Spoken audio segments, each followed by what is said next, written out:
যেই স্ত্রী গার্মেন্টসে চাকরি করে তার স্বামীকে ইনকাম করে খাওয়ায়, ইসলাম কশ্চিন কালে ওই পুরুষকে দ্বিতীয় বিয়ের পারমিশন দেয়নি।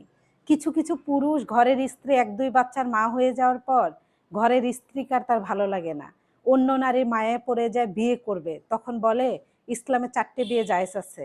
যে পুরুষ একজন স্ত্রীকে ভালোভাবে ভরণ পোষণ করতে পারে না, তার স্ত্রী গার্মেন্টসে চাকরি করে, আমি কোনো কাজকে ছোট করে বলছি না, কিন্তু যারা গার্মেন্টসে কাজ করে তারা শুধু জানে গার্মেন্টসের কাজ কতটা কষ্ট।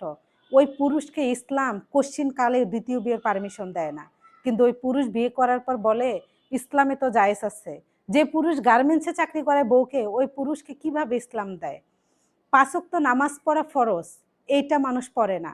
কিন্তু কিছু কিছু পুরুষ আছে 4টে বিয়ে ফরজ, এটা তার মাথায় সব সময় ঘুরতে থাকে।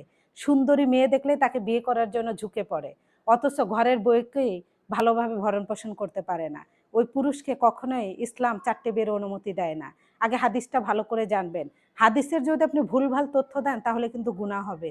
হাদিস, কোরআন, এটা কিন্তু খুব একটা গুরুত্বপূর্ণ জিনিস। আপনি এমন না যে আপনাকে আল্লাহ তাআলা জোর করেছে যে তোমার সামর্থ্য নেই, তুমি তবুও 4টে বিয়ে করো। এটা একদম ভুল কথা। 4টে বিয়ে না করলে কখনো আপনি গুনাহে লিপ্ত হবেন না। তাহলে প্রতিটা আলেমের 5-6টা করে বউ থাকতো। বিষয়টা কিন্তু এরকম না। আগে আপনার ঘরের স্ত্রীকে ভালোভাবে ভরণ পোষণ করেন। আপনি একটা স্ত্রীকে নিয়ে সুখে থাকেন। একটা স্ত্রীকে নিয়ে ইসলামী পরিবেশ গড়ে তোলেন। দেখবেন আপনার সংসারটা জান্নাতের বাগান হয়ে যাবে। আমি কাউকে ছোট করে কথা বললাম না।